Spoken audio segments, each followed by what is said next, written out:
අපගේ ලක්රාවනා නාලිකාව වෙත ඔබ සැම සාදරයෙන් හා ආදරයෙන් පිළිගනු ලබනවා. අද අපගේ ඉදිරිපත් කිරීම බක්මී මල් කළඹ අංශයෙන්. මෙන්න දැන් අදට නියමිත අපගේ රසවත් කතාව. මාතෘකාව තමයි වික්ෂිප්තය. මේ කතාව ලිපී තියෙන්නේ මගේ අතිජාත මිත්‍රයෙක් වන සුරේ වටායි. සුරේ යුනිවර්සිටි එකට ආපු දවස්වල ඉඳලම අපි ගජ මිත්‍රයන් බවට පත් වුණා. අපි දෙන්නව මීහරක් බානක් කරලා තමයි අපේ ආදි ශිෂ්‍යෝ රැග් එක පටන් ගත්තේ. යුනිවර්සිටි එන්නේ සල්ලි නැති පවුල් වල මීහරකුන් ගන්නටයි අපිව සැලකුවේ. මුලදී අපි බයෙන් විරාන්තව හිටියත් පසුව තමයි අපිට වැටහුනේ ඒ කතාවේ යම් කිසි සත්‍යයක් තිබෙන බව. මේ කතාව අහනකොට ඔබටත් වැටහෙවි ඒ කතාවේ සුළුමුල.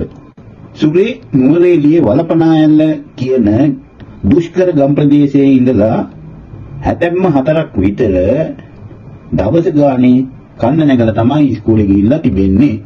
ඉතින් එයාට ඔය කඳු නගිනවයි කියන එක මහලුකු කඩයක් නෙවෙයි. හරියට අර කෙන්යාවේ සමහර ක්‍රීඩකයෝ වගේ සුරේ ඇවිල්ලා හොඳම හොඳ මැරතන් ධාවකයෙක්. අපි ඉතින් බොහොම දුක් මහන්සියෙන් තමයි ඉගෙන ගත්තේ. ශිෂ්‍ය ණය මුදලක් හැටියට මාසෙකට රුපියල් 85ක් විතර ලැබුණා.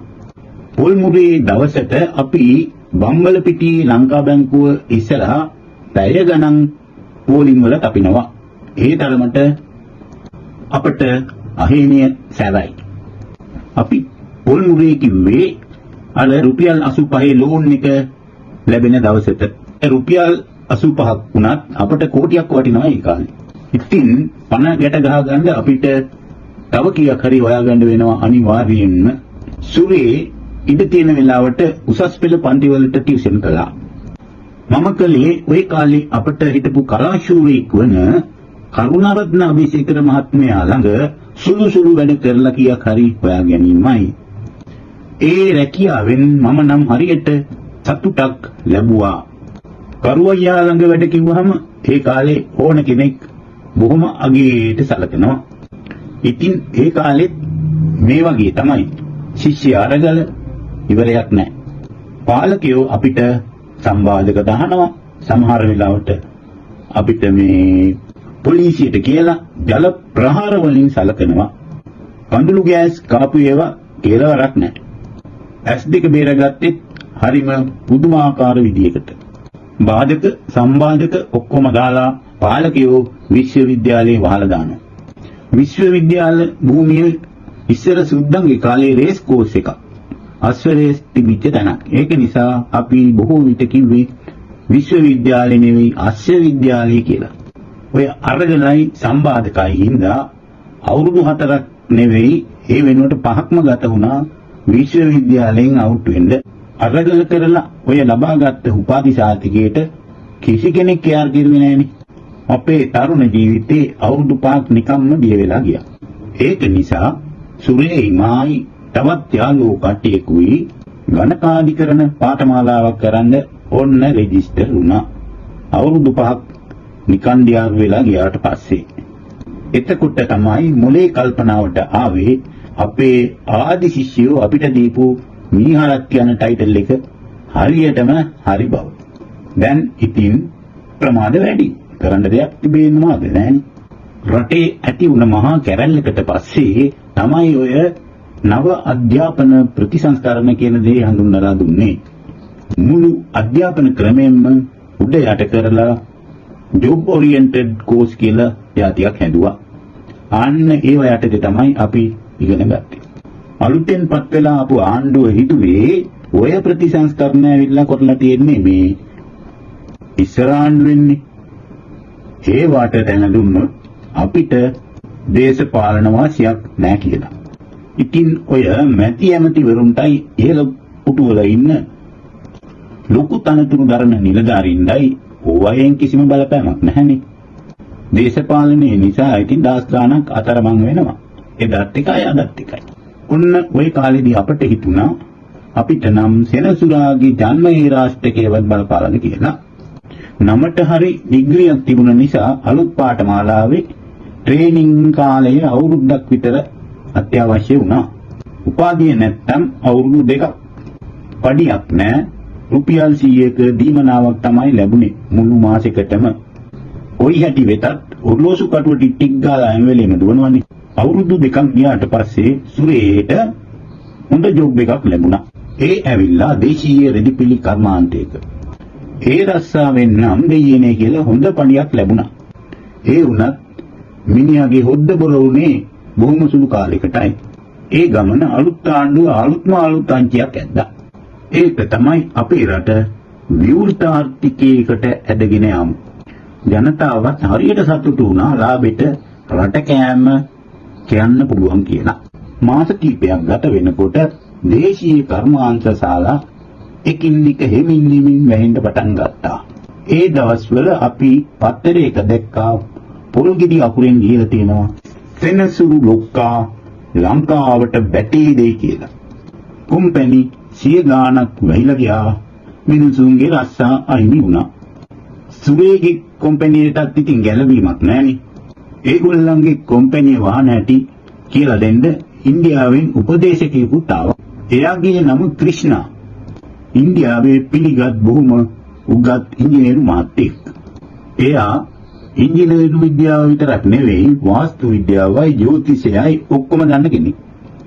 පුදුමේ කියන්නේ එයා අනාවැකි කියන්නත් දන්නවා. හැබැයි ඉතින් කොම්පැනි යාළුවන්ට විතරයි.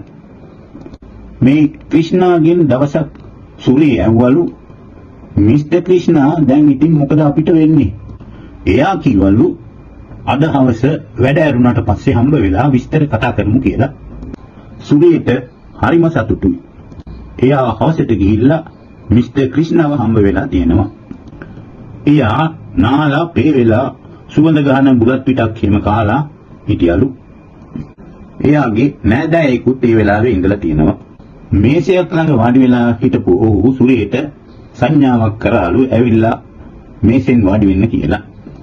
ඊට පස්සේ එයා ධානයකට සමවැදුණා වගේ S2 පියාගෙන විනාඩි කිහිපයක් විතර ඉඳලා සුරේගෙන් ඇහුවලු දැන් ඕනේ දෙයක් අහන්න කියලා. මෙන්න ඒ දෙන්නගේ දෙබසින් කොටසක්. ක්‍රිෂ්ණ මහත්තයා දැන් කම්පැනි වැවුනම මට ආපහු ගම්පලාතටම යන්න වෙයිද? නෑ සුරේ එහෙම වෙන්නේ නෑ. එහෙනම් කොළඹ රස්සාවක් ලැබෙයිද? නෑ. එහෙනම් ඔයාට රට යන්න ලැබෙනවා. කොයි රටටද? මැලේ වලට. කොයි කාලේ විතරද? මාස 3ක් ඇතුළත. මොන රස්සාවටද?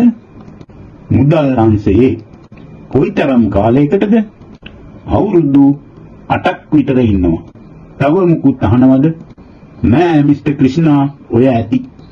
සුලේ අන්දමන්ද වී සිටියේය. මිදිනට පසුදින ක්‍රිෂ්ණාගේ ගුවන් ගමන යෙදී තිබුණි. ඔහු ආපසු ඉන්දියාවට ගියේය. මෙම සිදුවීමෙන් හරියටම මාසකට පසු මැලේසියාවේ රැකියාවකට සුරේ ආයුධ පතක් ඉදිරිපත් කළේය. සති දෙකකට පමණ පසු සම්මුඛ පරීක්ෂණයක් පැවැත්වුණි.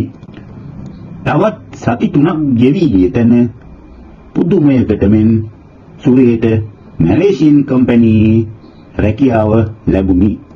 පත්වීමේ ලිපිය සමග ගුවන් මෙම ඇදහිය නොහැකි සිදුවීමෙන් පසු සුරේෂුත් මමත් වික්ෂිප්ත වීමු. එපමණක් නොව අන්දමන්ද වී තූෂ්ණිම්භූත වීමු. දැනට වසර ගණනාවක් ගෙවි ගොස් තිබුණද අදත් ඒ වික්ෂිප්තය එදා මෙන්ම පවතී. දැනටත් සුරේ දුරකථනයෙන් මා අමතන විට මෙසේ කීමට අමතක නොකරයි. අපේ දේශපාලකයින්ට දේශීය කර්මාන්ත වට්ටලා හංගලා නැති බංග කරලා වහං කරලා ජනතාව පෝෂණය කරන්නට මාර විෂන් එකක් තියෙන්නේ. අපි රට නොගිහිල්ලා ලංකාවේ ඉඳලා මොන කෙන්ගෙඩියක් කරන්නද? ඩොලර් නැත්තම් හාමතේ පුරුද්දට වගේ ඔන්න ඔහොමයි එයා කතාව නතර කරන්නේ. වික්ෂිප්තය මෙතනින් සමාප්තයි. නැරඹූ ඔබ සැමට ස්තුතියි. ජය වේවා.